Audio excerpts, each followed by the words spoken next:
తులారాశి వారి ఇంట్లో ఈ దేవత తిరుగుతుంది. చూసిన వారందరూ కూడా చాలా అంటే చాలా అదృష్టవంతులు. ఏముందిలే అని చెప్పి దయచేసి అనుకోవద్దు. ఎంతో ఉన్నత స్థితిలోకి వెళ్ళేవారు మాత్రమే ఈ వీడియోని చూడగలుగుతారు. ఈ సమాచారం అనేది తెలుసుకుంటారు. ఎంతో ఉన్నతమైన స్థితికి మేము ఎంతో ఎత్తుకు ఎదగాలి అని చెప్పి ఎవరైతే అనుకుంటున్నారో వారందరూ కూడా తులారాశి వారు. ముఖ్యంగా ఈ వీడియో మాత్రం ఎక్కడ కూడా స్కిప్ చేయొద్దండి. మీ నీడ మీ వెన్నంటే ఈ దేవత తిరుగుతుంది. అసలు ఈ దేవతను మీరు ఎందుకు పట్టించుకోవడం లేదు? మీరు పట్టించుకోవడం కోసం, మీకు కూడా అది తెలియడం కోసం ఆ దేవత మీకు ఏమేమి సూచనలు అందించనుంది, ఇదంతా కూడా పూర్తిగా తెలుసుకోవాలి అనుకుంటే దయచేసి తులారాశి వాళ్ళు ఈ వీడియోని ఎక్కడ కూడా స్కిప్ చేయకుండా చివరి వరకు చూడండి. అప్పుడే మీకు పూర్తిగా అర్థమవుతుంది. మరి ఆలస్యం చేయకుండా వీడియోలోకి వెళ్ళిపోదామండి. వీడియోలోకి వెళ్ళే ముందు మా చిన్న రిక్వెస్ట్ ఏంటంటే, ఫస్ట్ టైం కనుక మా ఛానల్ని మీరు చూస్తూ ఉంటే సబ్స్క్రైబ్ చేసుకొని సపోర్ట్ చేయండి. ఈ వీడియోకి ఒక చిన్న లైక్ ఇవ్వండి. ఇంతకీ ఆ దేవత ఎవరు? తులారాశి వారు చాలా అంటే చాలా అదృష్టవంతులు. ఎందుకంటే వీరు కొన్ని సంవత్సరాల నుంచి ఎన్నో కష్టాలని అనుభవించారు. ఆ కష్టాలన్నీ కూడా పోయే రోజైతే రానే వచ్చింది.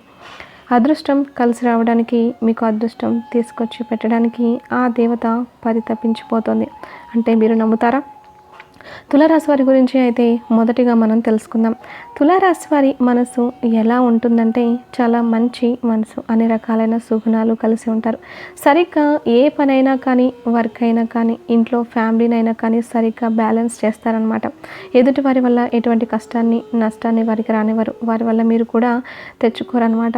నష్టం కూడా ఎదుటి వారికైతే వీరి వల్ల అస్సలు జరగదు. అంటే నమ్మి తీరాలన్నమాట. చేతనైతే ఎవరికైనా సహాయం చేస్తారు తప్ప అన్యాయం మాత్రం ఎట్టి పరిస్థితుల్లో కూడా చేయరనమాట. ఉన్నంతలోనే సహాయం చేస్తారు, లేకపోతే సైలెంట్గా ఊరుకుంటారు తప్ప వారికి అన్యాయం అయితే చేయరు. వాళ్ళని పాడు చేద్దాము, వారిని నాశనం చేద్దామని చెప్పి ఇటువంటివేవి కూడా మనసులో పెట్టుకోరు. చాలా స్వచ్ఛమైన మనసు అని చెప్పుకోవాలి తులారాశి వారిది. ఎంత ఎదిగినా కూడా ఒదిగి ఉంటారు. కోపం కూడా వీరికి చాలా ఎక్కువ. ఎందుకంటే ఎదుటివారు కనుక ఏదైనా వీరికి నష్టాన్ని కలిగించే ప్రయత్నం చేశారు అనుకోండి, ఆ విషయం వీరికి తెలిసిందే అనుకోండి, అసలు ఇక వీరిని ఆపడం బ్రహ్మతరం కూడా కాదు. అంటే నమ్ముతారా? అంత కోప ఆవేశాలతో ఊగిపోతూ ఉంటారనమాట. ఏదైనా కానీ పక్కనే ఉండి మోసం చేయాలి అని చూస్తే మాత్రం అస్సలు ఊరుకోరు. అలాగని చెప్పి వీరికి ప్రేమ లేదు అని చెప్పి చెప్పకండి. వీరికి ప్రేమ కూడా చాలా ఎక్కువ. ఎంత ప్రేమను చూపించగలుగుతారో అంత పగని కూడా వీరు చూపించగలుగుతారనమాట. వీరికి దైవ అనుగ్రహం అనేది చాలా ఎక్కువ అని చెప్పి చెప్పుకోవాలి. మిగతా రాశుల వారితో పోల్చుకుంటే కనుక ఈ రాశి వారికి, అంటే తులారాశి వారికి ఓర్పు కానీ, సహనం కానీ, పట్టుదల కానీ, ఏదో ఒకటి సాధించాలనే తపన కానీ చాలా ఎక్కువ అని చెప్పి చెప్పుకోవాలి. వీరికి ఊహ తెలిసిన దగ్గర నుంచి పాపం చాలా రకాల కష్టాలను అయితే చూస్తారండి. చిన్నప్పటి నుంచి కూడా ప్రతి కష్టం నుంచి కూడా ఒక్కో గుణపాఠం నేర్చుకుంటూ వచ్చారనమాట. ప్రతి గుణపాఠాన్ని ఆధారంగా చేసుకొని ఒక్కొక్క మెట్టు జీవితంలో ఎదుగుతూ వచ్చారనమాట. వీరి యొక్క మృదు స్వభావం కానీ, వీరి యొక్క మాట తీరు కానీ ఆకర్షణీయంగా చాలా వినసొంపుగా ఉంటుంది. ఎదుటి వారిని ఇట్టే ఆకట్టుకునే మాట తీరు అనేది వీరికి ఒక గొప్ప లక్షణం అని చెప్పుకోవచ్చు. వీరు రీసెంట్గా, అంటే ఇప్పుడున్న ఈ కొత్త సంవత్సరం 2025 సంవత్సరం వచ్చిన తర్వాత కొన్ని ప్రమాదాల నుంచి, కొన్ని కష్టాల నుంచి, కొన్ని నష్టాల నుంచి వ్యాపార పరంగా కానీ, లేదా వాహనాల పరంగా చూసుకున్నా కానీ, వృత్తి ఉద్యోగ పరంగా చూసుకున్నా కానీ కొన్ని నష్టాలు అనేవి వీరు పొందారని చెప్పుకోవచ్చు. ఆ నష్టం అనేది గడప దాకా వచ్చి ఇంట్లోకి రాకుండా వెళ్ళిపోయింది. దానికి కారణం ఏంటి అంటే కనుక కేవలం ఆ దేవత అని చెప్పి చెప్పుకోవాలన్నమాట. కొన్ని సందర్భాల్లో అది చిన్న విషయమైనా కానివ్వండి, పెద్ద విషయమైనా కానివ్వండి, కొన్ని అసలు సంబంధం లేని విషయాలు, మీకు వచ్చే కష్టాలు ఇప్పటి వరకు మీకు రాలేదు కాబట్టి సరిపోయింది. ఒకవేళ వచ్చి ఉంటే కనుక వాటిని గుక్క తిప్పుకోలేం అంటారు, చూశారు కదా.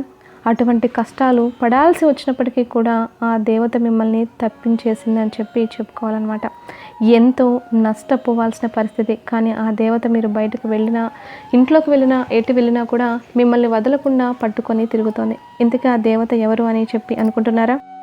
ఆ దేవత ఎవరో తెలిస్తే నిజంగా తులారాశి వారు ఆశ్చర్యపోతారు, కంట తడి పెట్టుకుంటారు. ఎందుకు ఇలా చెప్పాల్సి వస్తుంది అంటే కనుక ఆ దేవతని మరిచిపోయినందుకు కంట తడి పెట్టుకుంటారు.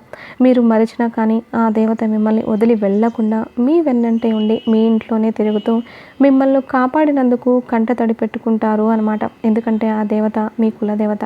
మీ పెద్దవారిని అడిగితే మీకు మీ యొక్క కులదేవత గురించి చెప్తారు. మీ తరతరాల వారిని అడిగితే మీ కులదేవత గురించి చెప్తారు.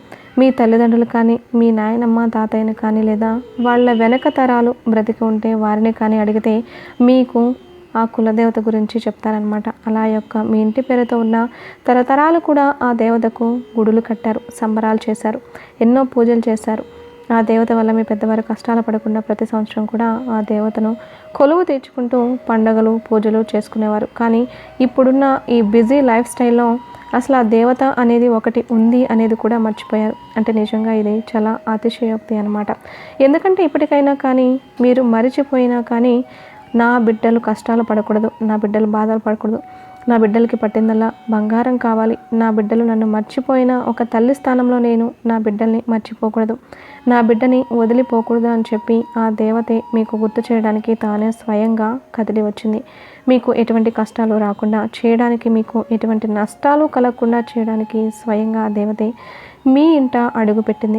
నిజంగా తులారాశి వారైతే మాత్రం చాలా అదృష్టవంతులు. ఎందుకంటే సాక్షాత్తు అమ్మవారే మిమ్మల్ని కాపాడుకోవడానికి వచ్చింది అంటే ఇక అంతకంటే అదృష్టం ఏం కావాలి చెప్పండి.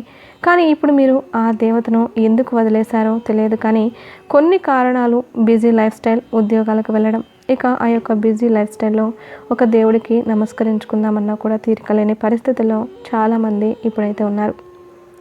కొంతమంది ఇతర దేశాల్లో స్థిరపడిన వారు, ఎంతోమంది అమ్మవారి పేరు కూడా తెలియని వారు చాలామంది ఉన్నారు. కనుక వెంటనే ఫోన్ చేయండి, మీ పెద్దవారికి ఫోన్ చేసి ఆ దేవత ఎవరు అని చెప్పి కనుక్కోండి. ఆ దేవత పాటనైనా కానీ, అంటే ఇతర స్టేట్లో స్థిరపడిన వాళ్ళు ఆ దేవత ఫోటోనైనా కొనుక్కొచ్చుకొని ఇంట్లో ఆ దేవతని పెట్టుకొని పూజించుకోండి. ఏ పండుగ వచ్చినా పబ్బ వచ్చినా ఆ అమ్మవారికి ధూపం దీపం నైవేద్యాన్ని పెట్టండి. ఇక మీరు ఎంత కష్టపడుతున్నా నష్టపోతున్నారు అంటే కనుక ఆ దేవతను మీరు వదిలేశారు కాబట్టి ఎప్పటికప్పుడు మీకు ఆ కష్టాలు రానివ్వకుండా మీకు ఏదో ఒక సూచనగా ఆ దేవత అయితే మీకు గుర్తు చేస్తుంది. కాబట్టి ఇప్పటికైనా ఆ దేవతను వదలకండి. ఒకవేళ ఆ దేవతకు కనుక గుడి లేకపోతే ఇంటి పేరు ఉన్న వాళ్ళందరూ కూడా తలా కాస్త వేసుకొని గుడి కట్టించుకునే ప్రయత్నాన్ని చేయండి. ఇలాంటివన్నీ కూడా మీ పెద్దవాళ్ళు చేసిన వాళ్ళే. కాబట్టి మీరు అమ్మవారిని కనీసం ఇంట్లో పటం పెట్టుకొని కానీ పూజ చేసుకోండి. నిద్ర లేచింది మొదలు పడుకునేంత వరకు ఏ పని మీద వెళ్తున్నా, ఏ కార్యాన్ని చేస్తున్నా ఆ దేవతని తలుచుకోండి. ఇలా చేస్తే మీరు పట్టిందల్లా బంగారం అవుతుంది. మీరు మట్టిని పట్టుకున్నా కానీ అది బంగారం అవుతుందన్నమాట. కాబట్టి అమెరికాలో ఉన్నవారైనా సరే మీరు ఆ దేవత ఒక ఫోటోని పెట్టుకోండి. మళ్ళీ చెబుతున్నాను, ఇక మీ జీవితంలో ఎంతో మార్పు వస్తుంది అనుకుంటూ ఈ ఫోటో మీరు పెట్టుకొని పూజలు మొదలుపెట్టిన తర్వాత మీ జీవితంలో మీకు అప్పుల సమస్యలు ఉంటే ఆ అప్పుల సమస్యలు వెంటనే తొలగిపోతాయి. చాలామందికి కూడా పితృ రుణాలు ఉంటాయి, పితృదోషాలు ఉంటాయి, వెనుకటి తరాల నుంచి ఉన్న శాపాలు ఉంటాయి, పెద్దల యొక్క శాపాలు ఉంటాయి, డబ్బుకు సంబంధించిన సమస్యలు ఉంటాయి. అవన్నీ కూడా మీరు ఎప్పుడైతే ఈ అమ్మవారికి పూజ చేయడం మొదలు పెడతారో అప్పటి నుంచి ఆ సమస్యలన్నీ తీరిపోతాయి అన్నమాట. కాబట్టి ఆ దేవతని ఎప్పుడూ కూడా మా బంగారం అని చెప్పి చెప్పుకోవాలి.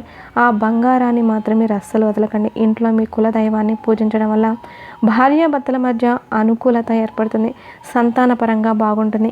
ఈ మధ్య మీకు శని ప్రభావం అనేది పూర్తిగా తగ్గిపోవడం వల్ల ఆ దేవత మీ దగ్గరికి వచ్చింది. ఆ దేవతకు పూజలు చేయండి, ధూపాన్ని వెలిగించండి, హారతి ఇవ్వండి.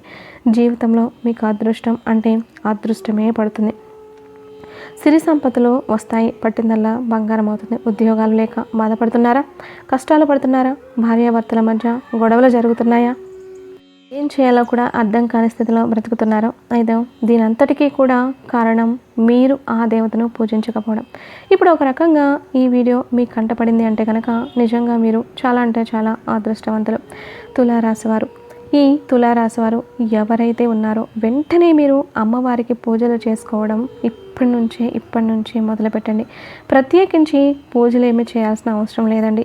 అన్ని దేవుడి పటాలతో పాటు అమ్మవారి ఫోటోను కూడా పెట్టుకొని చక్కగా నిత్య దీపారాధన చేసుకుంటూ అమ్మవారికి ధూపాన్ని వేసుకుంటూ సాంబ్రాణి వేసుకుంటూ హారతి వేసుకుంటే చాలు. ఇక మీరు ఏది పట్టినా కూడా బంగారం అవుతుంది. మీ బిడ్డల భవిష్యత్తు బంగారంలాగా మారుతుంది. మీకు వృత్తి ఉద్యోగ వ్యాపారాల పట్ల అనుకూలత ఏర్పడుతుంది. ఆర్థికంగా మీ స్థితి మెరుగుపడుతుంది. ఏది చేయాలనుకున్నా కానీ చక్కగా కలిసి వస్తుంది. అష్ట ఐశ్వర్యాలు మీ కుటుంబంలో కలుగుతాయి. తరతరాలు కూడా ఆనందంగా సుఖాలని అనుభవిస్తారు. ఇప్పటికైనా అర్థమైందనుకుంటా. తులారాశి వారి ఇంట్లో ఏ దేవత తిరుగుతోంది అని మీ అందరికీ కూడా అర్థమైందని చెప్పి నేను అనుకుంటున్నాను. మరి ఈ వీడియో మీకు నచ్చింది అనిపిస్తే ఈ వీడియోకి ఒక చిన్న లైక్ ఇవ్వండి. మీ నుంచి కోరుకునేది నేను అది ఒక్కటే. మీరు లైక్ ఇవ్వడం వల్ల కేవలం నాకు మాత్రమే ఉపయోగం కాదు, మరి కొంతమంది తులారాశి వారికి ఈ వీడియో అయితే చేరుకుంటుంది. వారు కూడా ఈ యొక్క విషయాన్ని తెలుసుకుంటారు. వారు కూడా మీ రాశికి చెందినవారు కాబట్టి వారు కూడా మీకులాగే కష్టాల నుంచి ఖచ్చితంగా తప్పించుకోగలుగుతారు. అది కూడా ఒక పుణ్యకరమే కదా. కాబట్టి వీడియోని ఒక చిన్న లైక్ చేసి అలాగే మొదటిసారి మన ఛానల్లోకి వచ్చినట్లయితే సబ్స్క్రైబ్ చేసుకొని మాకు సపోర్ట్ చేయండి.